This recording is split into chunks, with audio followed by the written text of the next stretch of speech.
The Toyota RAV4 has been one of the best-selling vehicles for over a decade, right up there with the full-size pickups from the big three. With tons of interior space, great fuel economy numbers, it's easy to see why. Add in Toyota's reputation for reliability and you have a winning formula, right? Well, the RAV4 is really quite good, but is it great?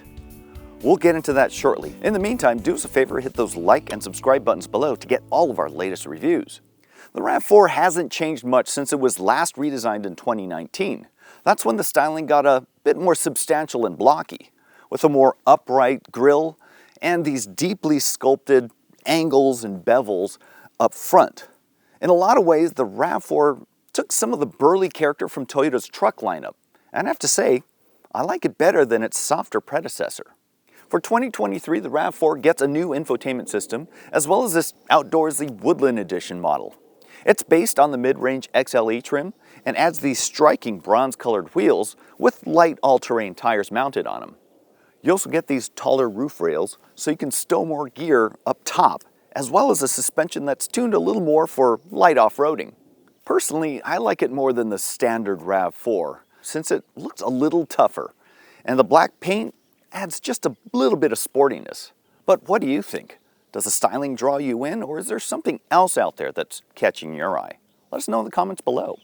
All RAV4 hybrid models are powered by a 2.5-liter 4-cylinder engine that's paired with a hybrid electric motor generator up front and a continuously variable transmission. There's an additional electric motor powering the rear wheels for all-wheel drive. Combined, they make 219 horsepower, which is slightly more potent than the regular RAV4's 203 horsepower.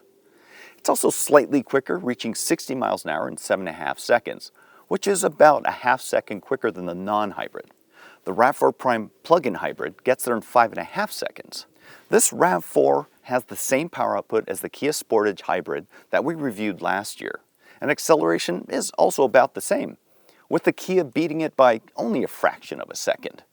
The Honda CR-V hybrid makes as much as 204 horsepower and should be a half second slower to 60 miles an hour. So it seems, at least as far as specs are concerned, it's a pretty even match. But specs aren't everything, so let's hit the road to see how this drives. Acceleration is responsive off the line since the electric motors are the first to activate. Just a beat later, the internal combustion engine springs to life and starts adding power just like any other vehicle. Now, it's no rocket, but nothing in this class is. It's more than adequate though, and most shoppers will be easily satisfied with the power that you get from this RAV4 hybrid. Regular viewers will note that the Toyota Venza that we reviewed a while back is based on this RAV4 hybrid, so some of those drive impressions apply here. The engine noise is slightly more noticeable, but only just barely. Overall, the RAV4 remains pleasantly quiet.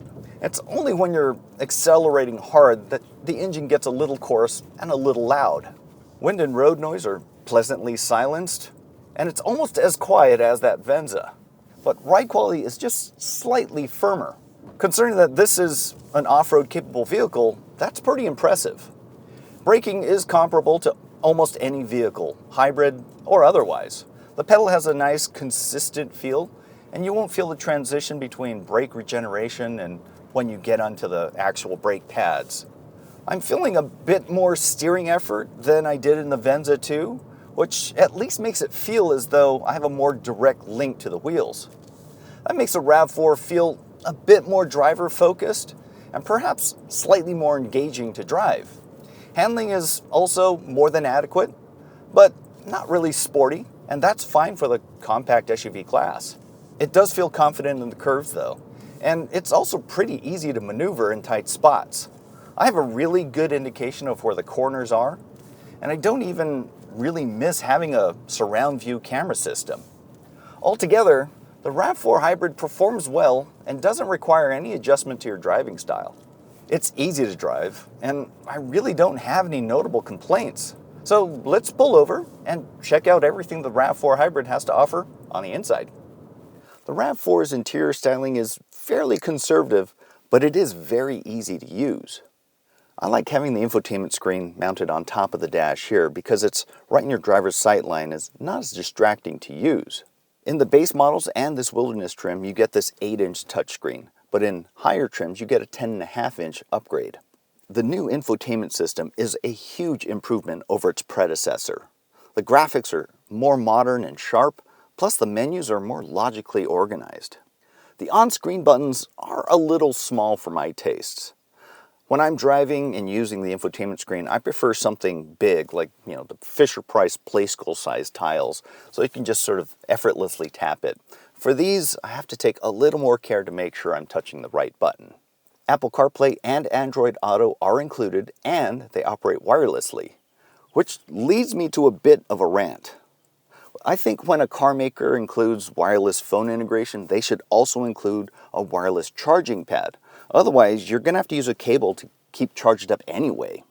A wireless charging pad should be an option with this particular trim level, but on the online configurator, I actually couldn't find one, which leads me to believe that maybe this is one of those problems with the chip shortage from last year. But what do you think? If they do offer wireless phone integration, should they have a wireless charging pad? Or am I just being too picky? Let us know in the comments below. Below the infotainment screen are the climate controls. They feature these large dials and some simple buttons that are a little bit old school, but I like them because they're so much easier to use. Some of its rivals go with a more digital or on-screen type of control, which are much more distracting and not at all that pleasant to use. Under that is the phone tray, but it's not really rubberized, and it allows the phone to sort of slide around back and forth. Storage is one area where the RAV4 does exceptionally well. In front of the front passenger, you have this long tray here for personal items. You have these huge, super big gulp sized cup holders and a pretty well-sized center armrest bin too. The door pockets, well, they're about average in size. When it comes to interior materials quality, it's a little hit and miss. The seat upholstery is attractive and it breathes really well on a hot day. Plus they're padded for long distance comfort over many, many miles. I'm not thrilled with this urethane steering wheel. It really does feel kind of cheap and rubbery, and it should be covered with either leather or a synthetic leather substitute. And it's the one thing that the driver is always coming into contact with, so that's why I'm really calling this out. It just kind of drives down the overall quality of the interior. This center armrest also has a rather down-market vinyl covering. You can get a leather-wrapped wheel in other trim levels, but for some reason, it's not included with this particular off-roady type. This RAV4 Hybrid does have a little more headroom than the Kia Sportage or the Honda CR-V, but it has a little bit less legroom. As you can see though, I'm not wanting for either of them. I'm 5'10", sitting behind the driver's seat that's set for me, and yeah, I've got tons of space, tons of knee room, lots of space under the front seat for my feet, and plenty of headroom above me. But I would like a little more thigh support. I wouldn't mind if they raised it just about an inch or so, because I'd still have plenty more headroom. Now you'll also notice we have these high-walled rubberized floor mats that come with a Woodland trim. And yeah, they're going to make it a lot easier for your adventures. And you also have something similar in the back. Back here we also have two USB-C charge ports and some vents for climate control. And as you'd expect, materials quality is a little bit harder back here for durability. Behind the rear seats, the RAV4 Hybrid can hold up to 37.5 cubic feet of cargo. That's essentially the same as the non-hybrid RAV4, which can hold 37.6 cubic feet, and it compares favorably to other hybrid SUVs in the class. The Honda CR-V can hold just a bit more at 39.5 cubic feet, while the Kia Sportage is rated at 39.3 cubic feet. As with the floor mats, you also get this rubberized tray back here, which should prove really helpful when you have muddy gear or pets on your adventures. You can just drag it out and hose it off. Now the seats are fairly easy to fold, but it does require a bit of a reach in and a pretty good shove. A power liftgate is offered on other trims, but not this Woodland Edition for some reason, which is a little confusing to me. The RAV4 Hybrid has a starting price just above $32,000 for the base LE trim. That comes in at almost $3,000 more than the non-hybrid RAV4. Now this particular hybrid is estimated to return 38 mpg city, 35 mpg highway, and 37 mpg in combined driving. The non-Woodland RAV4s increased their estimates to 40 mpg combined. The standard RAV4 is estimated to return only 30 mpg combined. After crunching the numbers, with gas at $4 a gallon and driving 15,000 miles per year, it would take almost 6 years to recoup that $3,000 hybrid premium. That's not great, but after you break even, you'll be saving about $500 per year in gas. So it makes sense to spend the extra to get the hybrid if you're looking to keep it longer or if you're looking to reduce your carbon footprint. The plug-in hybrid RAV4 Prime starts above $43,000, and it might be eligible for the $7,500 tax credit. That will get you up to 42 miles of EV range and a solid 38 mpg when you're on gas.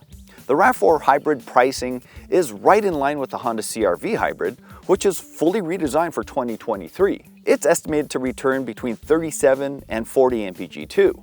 Choosing between them, it isn't all that easy, but the Honda's interior is better in my opinion. In this rather limited class, the Kia Sportage remains my favorite. Like the CR-V, it was also redesigned for 2023. But it costs about $5,000 less than the RAV4 or CR-V to start, and it should return between 38 and 43 mpg combined.